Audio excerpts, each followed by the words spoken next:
Sa konteksto ng Biblia, bago ang malaking baha, ang lupa ay tiwali at napuno ng karahasan, at ang sangkatauhan ay tumalikod sa mga daan ng Diyos, sumuko sa kasalanan at kasamaan. Inilalarawan ng Biblia ang kalagayang ito ng kasamaan sa Genesis 6:5, at nakita ng Panginoon na ang kasamaan ng tao ay dakila sa lupa, at ang bawat haka-haka ng mga pag-iisip ng kanyang puso ay laging masama. Napaharap sa laganap na katiwalian, nagpasya ang Diyos na dalisayin ang lupa sa pamamagitan ng isang universal na baha. Namumukod tangi si Noe sa masasamang henerasyong iyon para sa kanyang katarungan at integridad na inilarawan ng Biblia bilang isang matuwid na tao at perpekto sa kanyang mga henerasyon. Ang isang taong lumakad kasama ng Diyos. Si Noe ay isang matuwid na tao at perpekto sa kanyang mga henerasyon. Si Noe ay lumakad kasama ng Diyos. Genesis 6. Siyam. Ang paglalarawang ito ay nagpapahiwatig na si Noe ay nagpapanatili ng isang matalik at palagiang kaugnayan sa Diyos, pamumuhay ng isang buhay na nakalulugod sa Panginoon dahil sa kanyang pananampalataya at pagsunod. Naging karapat-dapat siyang mapili ng Diyos para sa isang pambihirang mission. Sa lahat, ang mga buhay na nilalang para sa isang arka na gawa sa gopher ay gagawa ka ng mga kompartamento sa arka at sa loob at labas na may pitch hira 614 na action arc era X, skill God for no specific dimensions, and instructions on how to build the arka. Matiyak na ito ay kaya upang kanlungan ang lahat ng mga makakasakay sa panahon ng baha. Si Noe ay sumunod sa lahat ng mga tagubili ng Diyos na maingat na ipinakita ang kanyang hindi natitinag na pananampalataya at pagtitiwala sa banal na plano. Kaya ginawa ni Noe ang lahat ng iniutos sa kanya ng Diyos. Kaya ginawa niya ang Genesis 622 nang itayo ang arka. Ay nakumpleto. Inutusan ng Diyos si Noe na pumasok sa arka kasama ang kanyang pamilya at ang mga piling hayop at sinabi ng Panginoon kay Noe, "Pumasok ka at ang iyong buong sambahayan sa arka, dahil nakita kitang matuwid sa harap ko sa henerasyong ito." Genesis 7:1. Kaya si Noe, ang kanyang asawa, ang kanyang mga anak na lalaki na wala at si Japhet, at ang kanyang mga asawa kasama ang mga pares ng lahat ng uri ng hayop ay pumasok sa arka. Isinara ng Diyos ang pinto ng arka at nagsimulang bumagsak ang tubig ng baha na sumasakop sa buong lupa at winasak ang lahat ng laman sa labas ng arka sa loob ng 40 araw at 40 gabi. Umulan ng walang tigil at nanaig ang tubig sa lupa. Sa loob ng 150 araw ay lumutang ang arka sa tubig, na pinangangalagaan ang pamilya ni Noe at ang mga hayop. Sa wakas, ang tubig ay nagsimulang humupa at ang arka ay napahinga sa kabundukan ng Ararat na dahon ng oliba. Alam ni Noe na ang lupa ay matitirahan muli nang ang tubig sa wakas ay umatras sa Diyos. Inutusan si Noe na iwan ang arka at punuin muli ang lupa. Iwan ang arko, ikaw at ang iyong asawa at ang iyong mga anak at ang isama mo ang mga asawa ng iyong mga anak. Genesis 8:16. Si Noe, sa pasasalamat at pagpipitagan, ay nagtayo ng altar at nag-alay ng mga hain sa Diyos. Bilang tugon, pinagpala ng Diyos si Noe at ang kanyang pamilya at nakipagtipan sa kanya, nangako na hindi na muling sisirain ang lupa sa pamamagitan ng baha. Sinabi ng Diyos, "Ito ang tanda ng tipan na aking ginagawa sa pagitan mo at ng bawat bagay na may buhay na kasama mo sa lahat ng henerasyong darating. Inilagay ko ang aking busog sa mga ulap, at ito ang magiging tanda ng tipan sa pagitan ko at ng lupa." Genesis 9:12-13.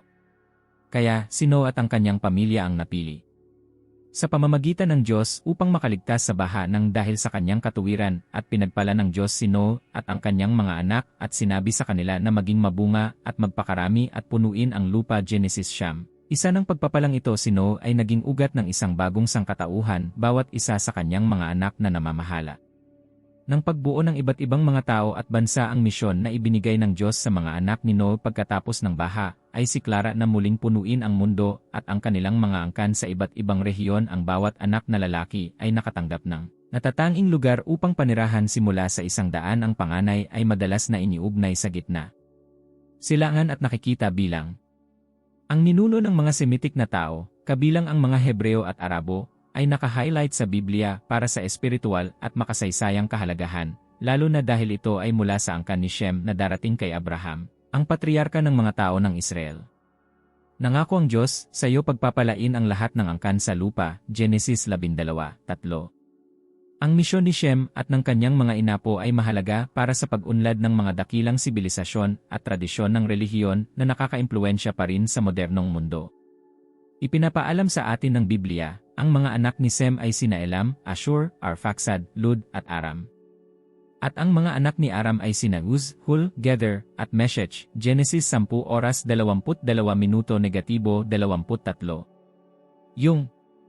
Ang mga pangalan ay umaalingaw sa kasaysayan na sumasalamin sa pangmatagalang impluensya ng mga kultura.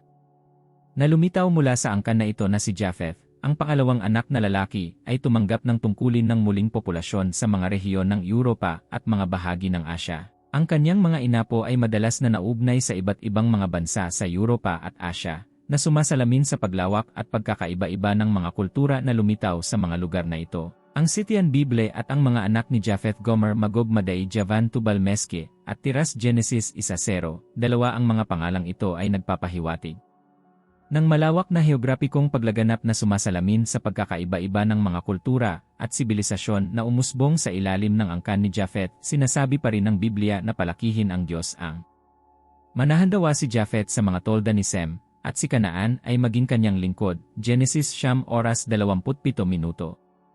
Hindi lamang binibigyang diin ng talatang ito ang pagpapalang ipinagkaloob kay Japheth, kundi binibigyang diin din ang pagkakaugnay sa pagitan ng mga angkan ng mga anak ni Noe, na ang bawat isa ay gumaganap ng isang natatanging papel. Sa kasaysayan ng sangkatauhan, si Ham, ang ikatlong anak na lalaki, ay binigyan ng misyon na muling puntahan ang mga rehiyon ng Afrika ni Ham. Ang mga anak ni Ham ay sina Cush, Mizraim, Put at Kanaan. Genesis 1:0. Anim ang mga pangalang ito ay magkasing kahulugan ng mga dakilang bansa at kultura ng Aprika, at ang bawat isa sa kanila ay may malaking kontribusyon sa pagbuo ng mga pagkakakilanlan at tradisyon ng mga Aprikano na kilala natin ngayon. Ang mga anak ni Noe na may kanilang natatanging mga misyon ay gumuhit ng isang mapa ng repopulation na pagkakaiba-iba at kayamanan ng banal.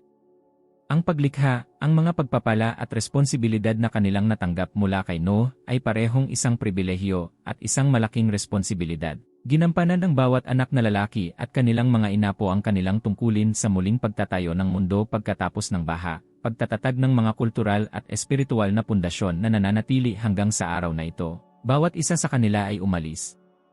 Isang indelible mark sa biblical story. At sa pagbuo ng mga tao at bansa sinasabi sa atin ng Biblia at sa mga anak ng Cam, Cush, Mizraim, Phut at Kanaan. Genesis 106. Ang mga inapo na ito ay mahalaga sa pag-unawa sa pinagmulan at paglaganap ng mga tao sa Afrika at iba pang sinaunang sibilisasyon. Sinimulan natin ang ating paggalugad sa Kos na ang mga inapo ay naugnay sa mga rehiyon ng Ethiopia at Sudan na tahanan ng mga makapangyarihan at maimpluwensyang kultura. Nu ay madalas na naalala bilang ninuno ng mga mamamayang Ethiopian at Nubian, na gumanap ng mahahalagang papel sa kasaysayan ng Afrika. Na isa sa mga pinakakilalang inapo ni Kos ay si Nimrod na kilala sa kanyang lakas at kasanayan sa pamumuno. Ang Biblia ay nag-uulat na si Cush ay naging anak ni Nimrod na nagsimulang maging makapangyarihan sa lupa. Genesis 1:8. Pinaniniwalaang si Nimrod ang nagtatag ng mga dakilang lungsod gaya ng Babel, Erech, Akkad, at Calne, lahat sa lupain ng Shinar. Ang kasaysayan nito ay malapit na naugnay sa pagtatayo ng Tor ng Babel, isang salaysay na nagpapakita ng pagkakaiba-iba ng wika at ang pagkalat ng mga bansa. Ang Tor ng Babel ay isa sa mga pinakanakakaintriga na mga ulat sa Biblia. Ang mga inapo ni Noe, na pinamumunuan ni Nimrod, ay nagpasya na magtayo ng isang lungsod at isang Tor na abot hanggang langit, na sumasalungat sa banal na utos na palaganapin at punuan muli ang lupa. Diyos. Pagkakita sa kapalaluan ng mga tao, ginulo niya ang kanilang mga dila at nangalat at tinawag ang kanyang pangalan na Babel, dahil doon ginulo ng Panginoon ang wika ng buong lupa, at mula roon ay ikinalat sila ng Panginoon sa ibabaw ng buong lupa. Genesis 11.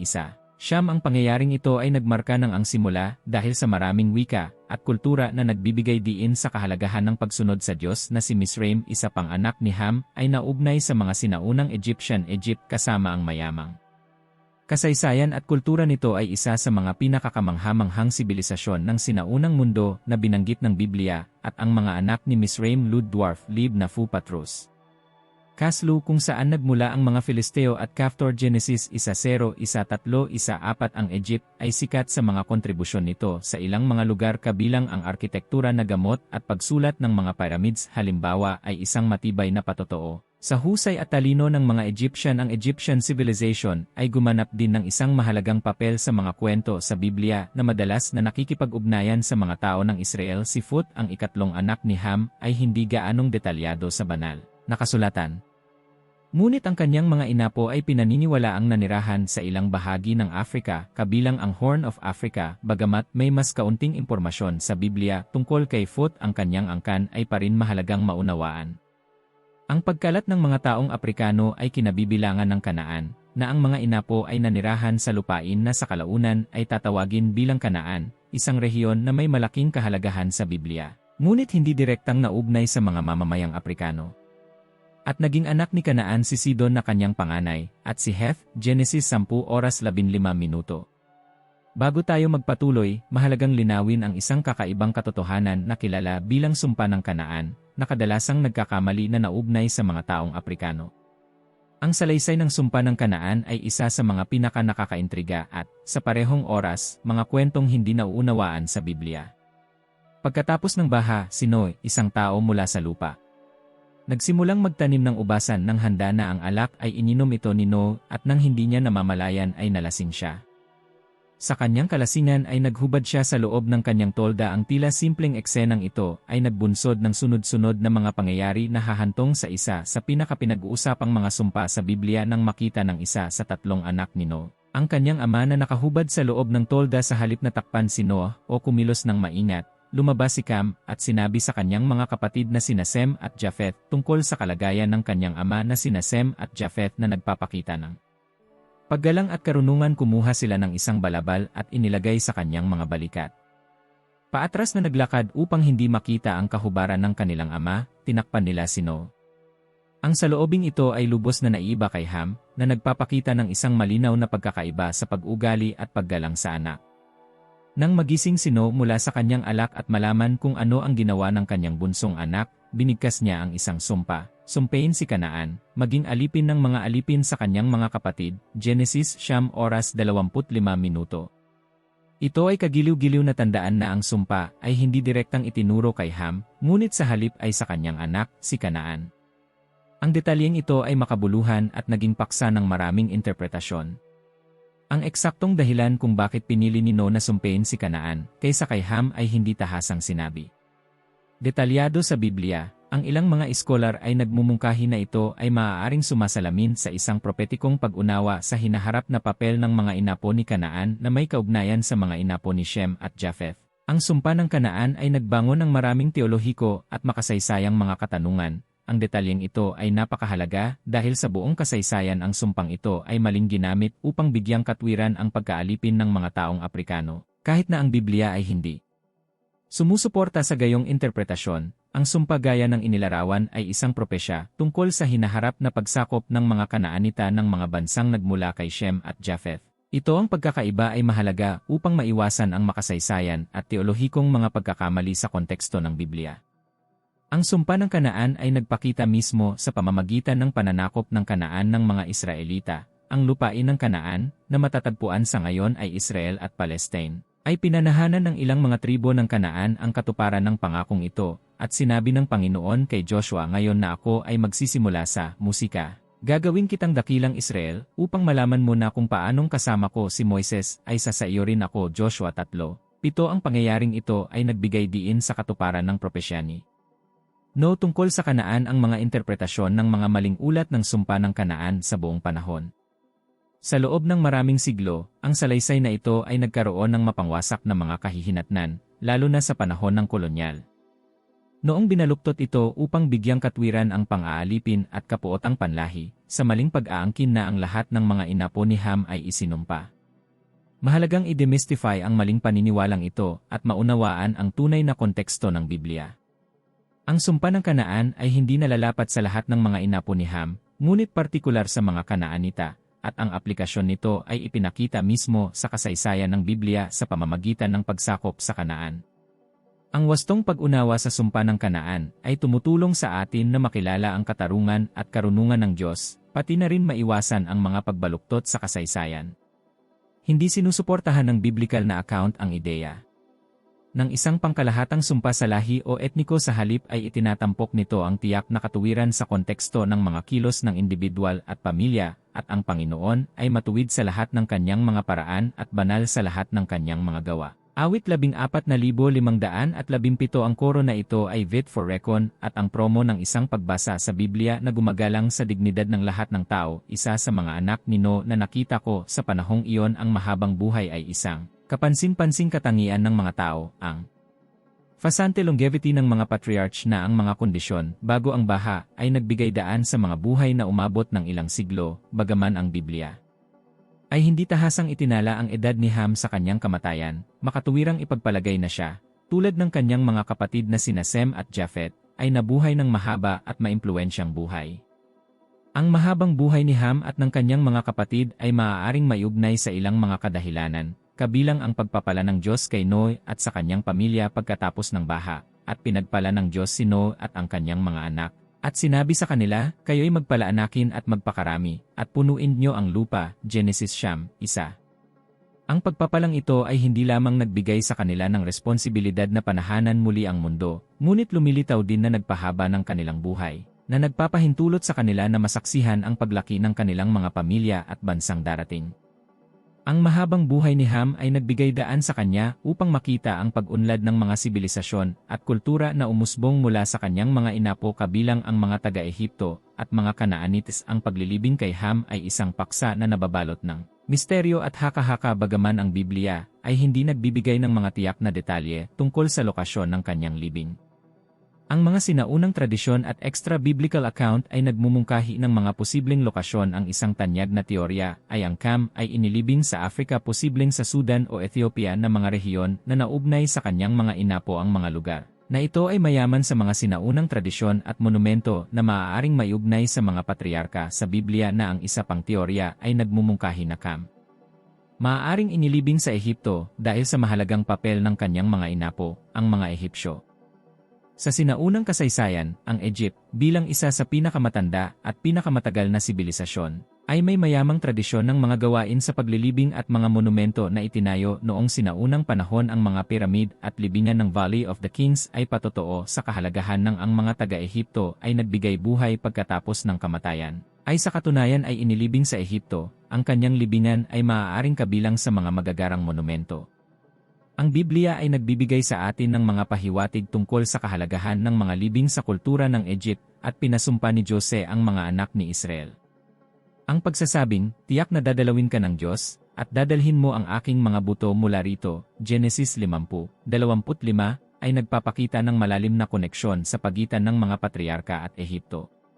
Bilang karagdagan sa mga teorya tungkol sa kanyang libing, binanggit ng mga tradisyon ng Hudyo at Kristiyano si Ham sa ilang apokripal na teksto at midrashim na nag-aalok ng karagdagang mga pananaw sa kanyang buhay at kamatayan. Halimbawa, ang aklat ng Jubilees ay nagsasabi tungkol sa buhay ni Ham at ang kanyang hindi pagsang-ayon sa pagpili ni Kanaan na manirahan sa mga lupain ni Sem ay hinati ni Ham ang lupain sa mga bahagi sa mga anak ni Noe, gaya ng iniutos ng Panginoon, at sila ay nagpalabunutan kung sa pamamagitan ng kanilang Jubilee portions. 8-0 ang mga tradisyong ito, bagamat hindi kanonikal, ay nagpapayaman sa ating pag-unawa sa mga masalimuot na ugnayan at pamana ng mga patriarka sa Biblia. Ang mga sibilisasyong Aprikano sa paglipas ng mga siglo ay humubog ng kanilang sariling kultural na pagkakakilanlan sa paligid ng mga salaysay na ito, na muling binibigyang kahulugan ang mga ito sa mga paraan na umaayon sa kanilang sariling mga karanasan at kasaysayan. Konteksto sa Ethiopia. Ang mga inapo ng Cush ay ipinagdiriwang sa isang mayamang tradisyon ng mga alamat at alamat. Ang kwento ng Reyna ng Sheba at ang kanyang pakikipagkita kay Haring Solomon ay isa sa mga pinakakilala, ayon sa tradisyon ng Etip. Ang Reyna ng Sheba, nakilala rin bilang Makeda, naglakbay sa Jerusalem sa Ang Reyna ng Sheba ay pumunta sa Jerusalem upang subukin ang karunungan ni Solomon at marinig ang tungkol sa kanyang katanyagan para sa pangalan ng Panginoon. Dumating siya kasama ang isang malaking kasama, kabilang ang mga kamelyo na puno ng mga pampalasa, maraming ginto at mamahaling bato. Nang matagpuan niya si Solomon, sinabi niya sa kanya ang lahat ng nasa puso niya. Ang pagdating ng Reyna ay engrande, na may isang prosesyon na sumasalamin sa karangyaan at prestihiyo ng kanyang kaharian. Nagdala siya ng mahahalagang regalo bilang simbolo ng paggalang at pagkilala sa katanyagan ni Solomon. Sa pulong, ipinakita ng reyna si Solomon ng ilang katanungan. Mahirap at mga bugtong na gustong suriin kung ang kanyang karunungan ay naaayon sa kanyang reputasyon na si Solomon. Kilala sa kanyang bigay Diyos na karunungan, sinagot niya ang lahat ng mga tanong ng reyna nang may mahusay na pag-unawa at kalinawan at binigyan siya ni Solomon ng mga sagot sa lahat ng kanyang mga tanong. Walang anuman ang hindi niya mapaliwanag para sa kanyang unang hari 1-0. Tatlo ang reyna ay humanga hindi lamang sa mga sagot ni Solomon, ngunit gayon din sa kadakilaan ng kanyang palasyo, ang organisasyon ng kanyang kaharian at ang debosyon ng mga tao ng Israel sa kanilang Diyos. Sinasabi sa atin ng Biblia na ang reyna ng Sheba ay hindi nakaimik sa harap ng karunungan at mga nagawa ni Solomon na nagsasabi sa hari, "Totoo ang aking narinig sa aking lupain tungkol sa iyong mga gawa at sa iyong karunungan." Gayunpaman, hindi ako naniwala sa mga salitang ito hanggang sa ako'y dumating at nakita ng aking sariling mga mata. Kalahati lamang ang sinabi mo, nahigitan mo sa karunungan at kayamanan ang kabantugan na narinig ko, 1 Hari 1:6, 6:7. Sa Egypt, ang mga kwento ng mga inapo ni Mizraim ay malalim na nakaugat sa mga mitolohiya at tradisyon ng Egypt. Ang mga sinaunang Egyptian ay bumuo ng isang komplikadong panteon ng mga Diyos at mga alamat na nagpapakita ng kanilang mga paniniwala at karanasan sa kasaysayan. Pakikipag-ugnayan sa pagitan ng mga Hebreo at ang mga Ehipsyo gaya ng isinalaysay sa Eksodo ay isang mahalagang bahagi ng kwento sa Biblia at sinabi ni Moises sa mga tao na huwag matakot, tumayo at tingnan ang pagliligtas ng Panginoon. Nagagawin niya sa iyo ngayon dahil ang mga nakita mo ngayon ay hindi mo na makikita pang muli sa Eksodo 14:13 ang kwentong ito ng pagpapalaya at himala ay naalala hindi lamang sa tradisyon ng mga Hudyo kundi nakaimpluwensya rin sa mga interpretasyon ng Ehipto sa pakikipag-ugnayan sa mga tao ng Israel noong ang sungay ng Afrika. Ang mga tradisyon na naugnay sa mga inapo ng Phut ay mayroon ding sariling mga pagkakaiba-iba at mito. Bagaman hindi gaanong dokumentado, ang mga tao sa rehiyong iyon ay nagsama. Ang mga elemento ng biblikal na mga salaysay ay isinama sa mga kwento at oral na tradisyon ng mga kulturang Aprikano. Ang impluwensya ng migrasyon at pagpapalitan ng kultura ay nakatulong sa paghubog ng isang mayamang pamana ng mga alamat na naugnay sa mga kwento sa Biblia, na sumasalamin sa adaptasyon at katatagan ng mga kultura ng Afrika. Bagaman ang mga tradisyon ng Kanaanite ay hindi direktang naugnay sa mga taong Aprikano, mayroon din itong impluwensya sa mga mitolohiya ng rehiyon. Ang mga Kanaanita, kasama ang kanilang mga lungsod-estado at relihiyosong mga gawain, ay nag-iwan ng isang makabuluhang marka sa kasaysayan ng rehiyon na ngayon ay kinabibilangan ng Israel at Palestine.